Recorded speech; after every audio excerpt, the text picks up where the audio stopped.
Selamlar dikiş sınıfından. Şimdi sizinle yanı dikişsiz M-beden bir tayt çizeceğiz. Malzemelerimiz, her şeyimiz hazır. Ölçülerimiz hazır. Hepsini sizinle paylaşacağım ve şu görmüş olduğunuz taytı siz de rahatlıkla çizerek alta linkini bıraktığım tayt dikim videosundaki taytın aynısını dikebilirsiniz. Abone olmayı unutmayın lütfen kanalıma. Dikiş sınıfından keyifli seyirler herkese. Öncelikli olarak belirteyim. Taytımız medium bedendir. Verilen ölçüler ise esnek kumaşlara göre ayarlanmıştır. Yani siz lütfen benim ölçü tablomdaki ölçülerden yola çıkınız. İşte medium bedende kalça şu kadar, benimki de bu kadar deyip karşılaştırmayınız. Bu kalıp esnek dikişli olan, yani esnek olan kumaşlara göre verilmiştir. Lütfen dikkatinizden kaçmasın ve ona göre hesaplamalarınızı yapın. Yeniden merhaba. Şimdi tayt kalıbının ölçülerini veriyorum. Unutmayınız, esnek kumaşlar için olacak. Ayak bileği uzunluğunda bel 4 sıra lastik dikişli, paçada çift sıra dikiş veya reçme dikiş olacak. Arka orta ağ dikişinde yıkama etiketi koyabilirsiniz veya işaret etiketi koyabilirsiniz veya beden etiketi koyabilirsiniz. Çünkü el dikişi yapılan, yani kendimizin diktiği tayt pantolon kalıplarında bazen ön arka ağ karıştırılabiliyor. Bunları anlatırken bir yandan da not etmeniz için size ölçüleri bırakıyorum. Aynı zamanda teknik föyünü de paylaştım gördüğünüz üzere. İç dikişler overlockla dikilecek. Paça 3 santimden kıvrılacak. Belde de 3 santim bir lastik payımız var. M bedene göre ölçülerimiz bunlar. Ben size 25 eşel ile çizimini anlatacağım. Siz aynı ölçüleri birebir normal mezuranızla veya metre cetvelinizle çizebilirsiniz. Daha sonra ya da önce benim gibi 25 eşelle çalışırsınız. Sonra büyüğünü çizersiniz. Bedenin büyüğünü veya küçüğünü isteyenler için de bakın tekrar teknik föyü paylaşıyorum. Buradaki ölçülere göre small beden, medium, large ve x large bedenlerinde sadece şu ölçülerin, yani medium bedendeki ölçünün yerine large bedendeki ölçüleri koyarak çizebilirsiniz. Evet, sayfamı hazırlıyorum. Tayt kalıbı M beden olarak yazdım. Ölçüleri de görebileceğim gibi önüme koydum. Malzemelerimi hazırladım. Kalemlerimi, silgimi, pistolemi, eşelimi ve cetvelimi, gövder cetvelinizi de alın mutlaka yanınıza. Hadi bakalım şimdi sizinle birlikte tayt kalıbı çizelim. Küçük ama ciddi bir hatırlatma yapıyorum. Bütün ölçülerimizi eşel ile ölçeceğiz. Cetvelle ölçmek yok. Ölçüler eşelle, cetveli sadece düzgün çizmek için kullanacağız. Eğer birebir ölçülerde büyüğünü çizmek isterseniz cetvelle ölçeceksiniz. 25 eşelle yapıyoruz. M beden 25 eşel diye de yazıyorum. Bütün küçük çizimlerinizin üzerine bedeni ve eşeli belirtirseniz sizin için ilerleyen zamanlarda geri dönüp baktığınızda kolaylık olacaktır. Şimdi kağıdımın tam ortasını eşel ile ölçüyorum, buluyorum. 84'müş, 42 yarısıdır. 42'yi eşelimle işaretliyorum. Alttan da bir 42 işareti alıyorum. Ve kağıdımın tam ortasına yardımcı bir çizgi çiziyorum. Şimdilik yardımcı çizgi netleşmiş değil. O yüzden de bunun belli bir ölçüsü yok. Çizdikten sonra alt tarafında bir küçük nokta belirliyorum. Şurasına ve buraya bir noktası diyorum. Siz de yazın.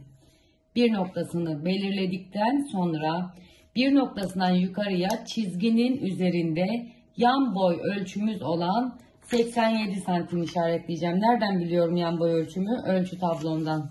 Ölçü tablosundaki yan boy ölçüsü olan 87 santimi işaretliyorum. 87'yi bir noktasına koydum. Yukarıya doğru geliyorum.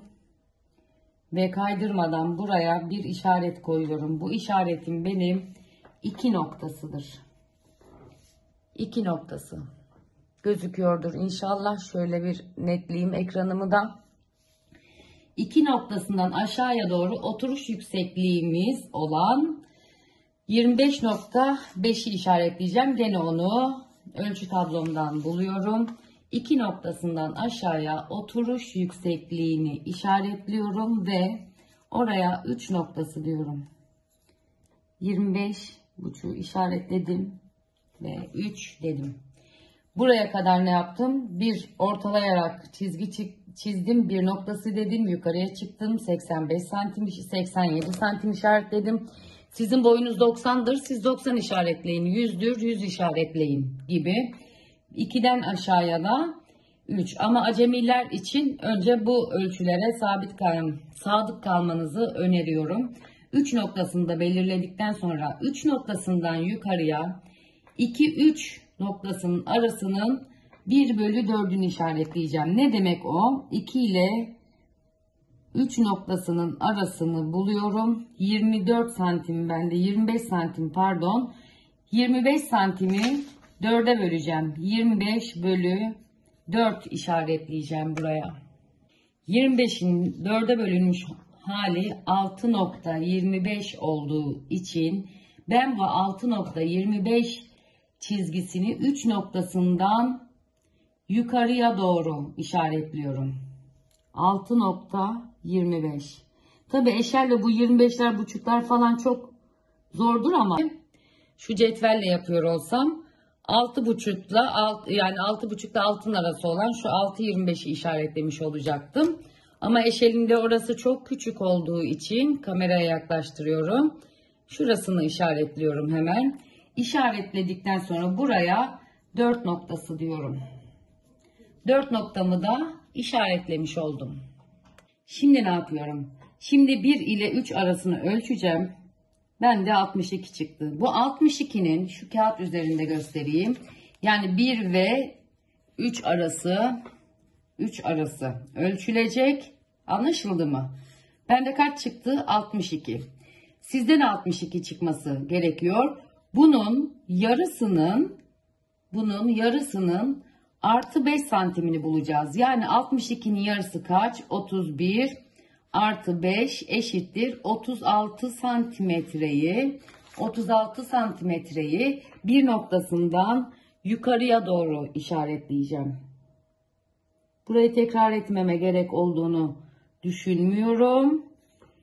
3, 4 ve kaçıncı noktamızı bulduk? 5. noktamızı bulduk. Ama şöyle not edebilirim. 1 ve 3 arası 1/2 artı 5 bu tarafa doğru işaretledik. Siz de bu şekilde bunu buraya not edebilirsiniz. 5 noktamızı da bulmuş olduk şimdi. 5 noktasını bulduktan sonra ne yapıyoruz? Aslında bir tekrar ediyoruz. 1'i buldum. Yukarıya çıktım 2'yi. 2'den sonra 3'ü buldum. Daha sonra 4'ü ve 5'i buldum. Bu aşamaya kadar temeli oturtmuş olduk. Şimdi ise geoder cetvelimizi elimize alıyoruz. Geoder cetveliniz yoksa daha önceki kalıp videolarımın hepsinin altına şimdi linkini bırakacağım, paylaşacağım. Düzgün çizmek için ne yapıyoruz? Bu cetvelimiz yoksa onu anlattığım videolar var, izlersiniz. Ama geoder cetvel almanızı da öneririm. Bütün noktalarımı sağa ve sola dik açımı bozmayacak şekilde, kalıpta dik açı temel taştır. Sağa ve sola doğru yardımcı çizgiler olacak şekilde bir miktar uzatıyorum. Bu cetvel çok kullanışlı bir cetvel hanımlar bu arada. Yukarıdan aşağıya doğru uzatıyorum. Keşke ben de çok hızlı anlatabilsem. Ama anlatamıyorum. Bir de astigmatım var. O yüzden hızlı çizip yamuk çizmek istemiyorum. Şöyle koyayım burayı da. Şöyle koydum çizgimi. Şöyle oturttum. Burası çok önemli hanımlar. Şu yaptığım işlem, yani şu dik açılar çok önemli ama benim gözüme bir yamukluk geliyor şuradan, bir saniye. Yamuk çizdim bir yeri sanki. Hayır, doğru çizmişim. Şurada bir yamukluk var.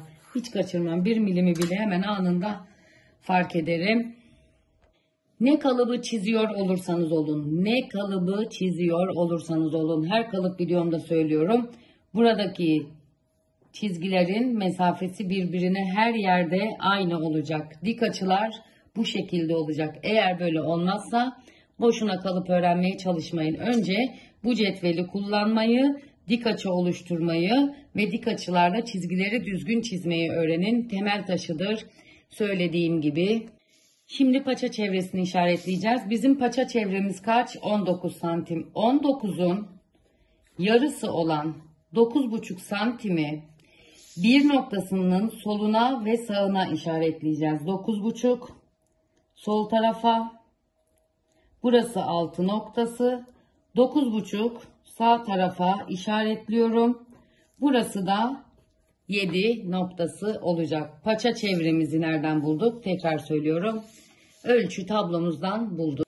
Şimdi ne yapıyoruz? Şimdi diz çevremiz olan 30 santimi 2'ye bölüyoruz.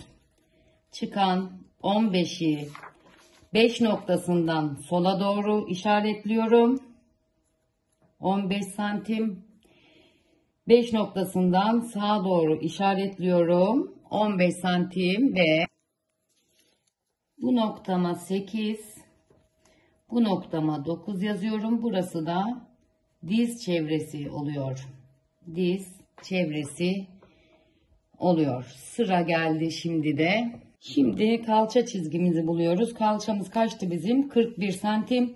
41'i 2'ye bölüyoruz. Çıkan sayımız 20,5. 20,5'u da 4 noktamızın sağına ve soluna 20,5 olacak şekilde işaretliyorum. Bakın aslında çok kolay, öyle değil mi? Buraya 10, şuraya da 11 diyorum. Birazdan hani çocukluğumuzda yaptığımız noktaları birleştir şeyleri vardı anaokulunda falan. Çocuklar da yapardı bizim. Aynı onlar gibi olacak. Sürpriz yumurtalı bir kalıp. 20,5'u da yaptım. Buraya ne demiştik zaten? Basen. Burası önemli hanımlar. Çünkü basene oturur. Dize oturur biliyorsunuz. Basen çizgisine dik açı uygulayacağız. Şimdi de 11 noktasını kalça düşüklüğü çizgisine 12 noktası ve yukarıya doğru çizeceğiz. 13 noktası arka A çizgisini oluşturacağız. Yapıyorum şimdi hemen. Aristo cetvelimi elime alıyorum. 11 noktasına koyuyorum. Bakın tam 11'e getirdim. Buradaki yatay çizgiyi de basen çizgimle sabitledim. Bu çizgiyi bir miktar aşağıya ve yukarıya yardımcı çizgi olarak uzatıyorum. Şurada 3 noktasıyla çakışan yere 12 diyorum. 2'den çıkan yere 13 diyorum. Aynı işlemi bu tarafta, sol tarafta yapacağım ve geoder cetvelimi 10 noktasına koyarak ve dik açımı bozmamaya çok dikkat ederek bir miktar yukarıya ve aşağıya uzatıyorum. Bu kesişme noktasına 14, bu kesişme noktasına ise 15 diyorum. Aynı işlemi bu tarafta, sol tarafta yapacağım ve geoder cetvelimi 10 noktasına koyarak ve dik açımı bozmamaya çok dikkat ederek bir miktar yukarıya ve aşağıya uzatıyorum. Bu kesişme noktasına 14, bu kesişme noktasına ise 15 diyorum. Şimdi beni iyi dinleyin. Şimdi dikkatli olun lütfen. 10 ile 11 arasını ölçeceğim. Ölçüyorum. 10 ile 11 arasını ölçüyorum. Tam 41 çıktı. Sizde de büyük ihtimalle 41 çıkacaktır. Yani 40,5, 41,5 belki olabilir ama daha fazlası varsa şurada sağlamanızı yapın. Çiziminiz yanlış gidiyordur. Baştan başlayın ve şu aşamaya kadar yeniden gelin lütfen. Şimdi bu 41 ölçüsünün tam 1 bölü 10'unu bulacağım. Yani 41'i 10'a böleceğim. Bu da kaç ediyor? 4,1 ediyor. Siz hesap makinesi kullanın lütfen yaparken. Bu bulduğum 4,1 ölçüsünü 14 noktasından sola doğru işaretleyeceğim. Yani 14'ten sona doğru 4,1 işaretliyorum. Eşelimle işaretledim. Ve buraya kaç diyoruz şimdi bu durumda? En son 15'te kalmıştık. Burası benim 16 noktam. Hemen oraya 16 yazıyorum. 4,1 işaretledim. Şimdi de Bu 4.1'in artı ikisini, yani 6.1'i, şurası 4.1'di. Artı ikisini, şuraya artı ikisini 12'den sağa doğru işaretliyorum. Yani 6.1 ediyor burası da. Şöyle işaretliyorum ve buraya da 17 noktası diyorum. 4.1, 6.1. Şimdi ise cetvelimi elime alıyorum. 6, 8, 16 noktalarını düz olarak birleştireceğim. 7, 9, 17 noktalarını düz olarak birleştireceğim. 6 noktasına cetvelimi koyuyorum. 8 noktasına koyuyorum. Düz bir çizgi çiziyorum. Getiriyorum 16 noktasına ve 8 noktasına çakıştırıyorum. Düz bir çizgi çiziyorum. Gelelim buraya. 7 ile 9'u birleştiriyorum. Düz çizgiyle 17'ye koyuyorum. 9'a koyuyorum. Ve düz çizgiyle yardımcı çizgilerimi çizmiş oluyorum. Yardımcı çizgiler diyorum çünkü bunlar benim gerçek çizgilerim değil. Kavisler oluşturacağım ve bu dışarıda kalan çizgileri daha sonra silebilirsiniz. Silmeye de bilirsiniz. 8 ile 16 arasını ölçüyorum. Bakıyorum ki tam 8'e 0'ı koyuyorum. Biliyorsunuz sıfırdan başlıyoruz. Cetvelle de eşelle de 31, 32, 33. Tam yarısını buluyorum. 16,5. Buraya 18 noktası diyorum. 18 noktası diyorum. Aynı işlemi 17 ile 9 arasında yapacağım. Ölçüyorum. 34 buluyorum. Burada da 17. Yani yarısı 17. Buraya da 19 noktası diyorum. 8 ile 16 arasını ölçtüm. Yarısını işaretledim 18. 9 ile 17 arasını ölçtüm. İşaretledim 19. Şimdi cetvelimi elime alıyorum. Cetvelimin şu görmüş olduğunuz çizgisini şu çizgiye denk getiriyorum. Geoder cetvelle de yapabilirsiniz. Bir miktar yardımcı çizgi çiziyorum. 19'a getiriyorum. Bir miktar yardımcı çizgi çiziyorum. Şöyle göstereyim. Şöyle koydum ve şöyle koydum. Dik açı oluşturacak şekilde. 18 noktasından sağa doğru içeriye 1 santimetre eşelimle işaretliyorum. 18A diyorum. 19 noktasından içeriye 1 santim işaretliyorum. Ve buraya da 19A diyorum. Gözüküyor mu? Evet, kameramı kontrol edeyim şuradan. Şöyle düzeltiyorum. Şimdi elimize pistolelerimizi, rigamızı, büyük bedende rigamızı, küçükte pistolemizi alıyoruz. İç paça formu vereceğiz. Yani içeriye doğru. 8'den, 18A'dan ve 16'dan geçen bir kavis oluşturacağız. Rigamızın, pistolemizin şurası doğrudur diye bir şey yok. Bizim çizimimize en doğru gelen yer pistolenin, riganın doğru yeridir. İçeriye doğru kavis verdim. İç paça bu. Aynı işlemi 19'da yapıyorum. Kavisimin yönünü değiştiriyorum. 9-19 noktasını ve 19-17 noktasına kavis vererek şöyle bir iç paça kavisli form oluşturuyorum. Kavisimi de çizmiş oldum. Gördüğünüz gibi 18A'dan geçti, 19A'dan geçti. 8 noktası ile 16 noktası arasında oluşturmuş olduğum kavisimin eşelim ile şekline göre sıfırdan başlayarak kavisini döndüre döndüre kaç santime denk geldiğini buluyorum. 31, 32, ben de 33'e denk geldi. Sizde de 33, 32 denk gelecektir. Şu kavisi şekline göre, eşelimin şekline göre, büyük bedende mezuramın şekline göre ölçeceksiniz. Kaç demiştim? 33 dedim değil mi? Unuttum ya. 33 dedim. Şimdi bu 33 ölçüsünü aklımda tutuyorum. Bu 33 noktasını da 9'dan 17'ye doğru çizdiğim kavis üzerinde kavisli olarak arıyorum. Ve nereye denk gelirse oraya bir işaret koyuyorum. 2, 3 koydum şöyle 33'ümü. Kavisinde döndürüyorum, döndürüyorum. Tam şuraya denk geldi. Ben şimdi buraya ne diyorum?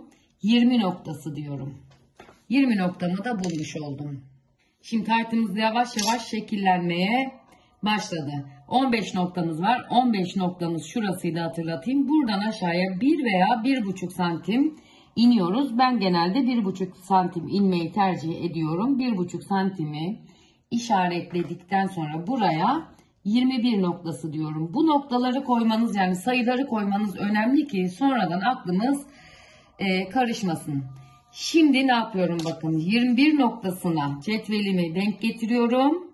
2 noktasına da denk getiriyorum. 21'e ve 2'ye denk getirdim. Şöyle bir yardımcı çizgi çiziyorum gene. Belli bir ölçüsü yok bunun. Birazdan ölçüsü meydana çıkacak bunun.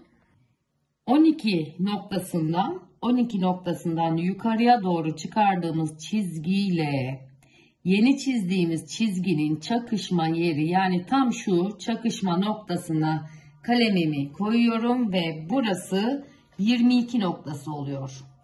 22 noktasını işaretliyorum. 12'den çıkan çizgiyle yeni çizdiğim kavis.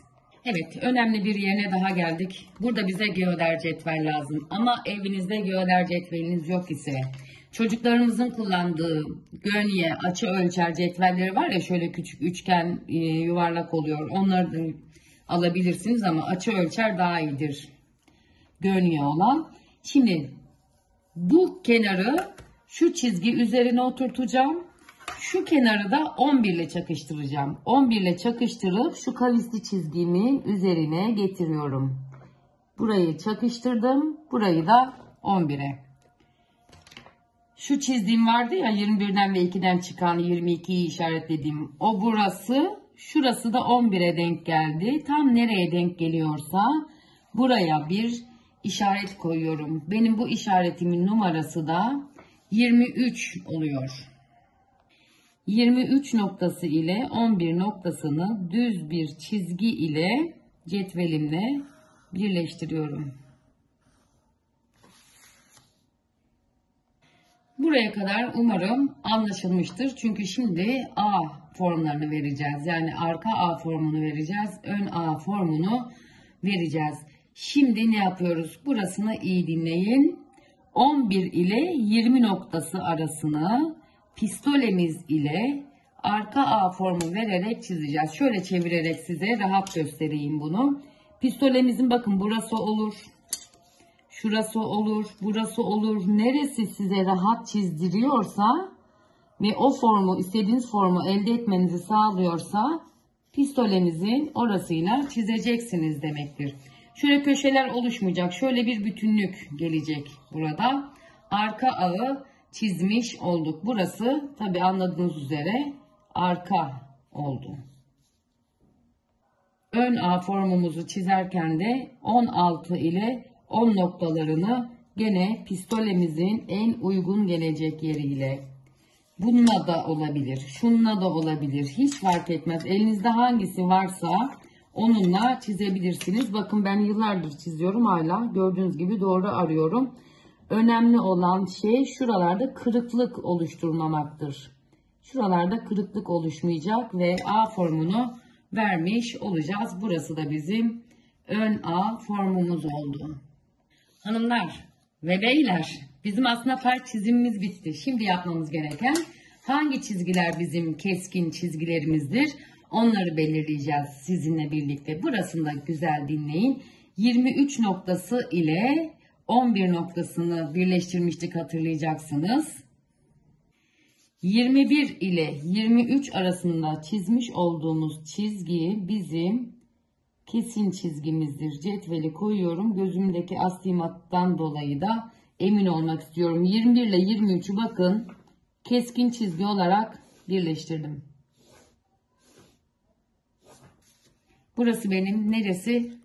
Bel çizgim.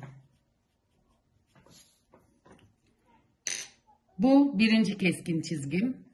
Tabii ki en önemli çizgim benim Şu çizgim, bu çizgi hem düz boy iplik çizgisidir hem de yan dikiştir. Mutlaka hemen siz de yazıyorsunuz. Düz boy iplik taytta çok önemlidir. Aynı zamanda da yanı dikişsiz tayt ya bu.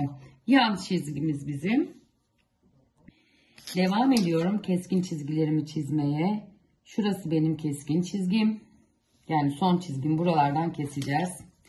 Şurası benim keskin çizgim. 23 ile 11 arası. Çiziyorum. Farklı renkli bir kalemle çiziyorum ki net görün diye. Şimdi gene tabii pistolemin yardımıyla ağlarımı çiziyorum. Aynı yere koyuyorum. Kırıklık oluşturmamaya dikkat ediyorum. Her seferinde kontrol ediyorum. Çizdim. Şurayı çiziyorum. Neresiyle çizmiştim? Şurasını çiziyorum. Keskin çizgi. Bakın kırıklık oluştu. Hemen düzeltiyorum. Keskin çizgi. Alıyorum gene pistolemi. Az önce iç A çizgisini çizmiştim. 18A'dan geçmişti. 19A'dan geçmişti. Keskin çizgim.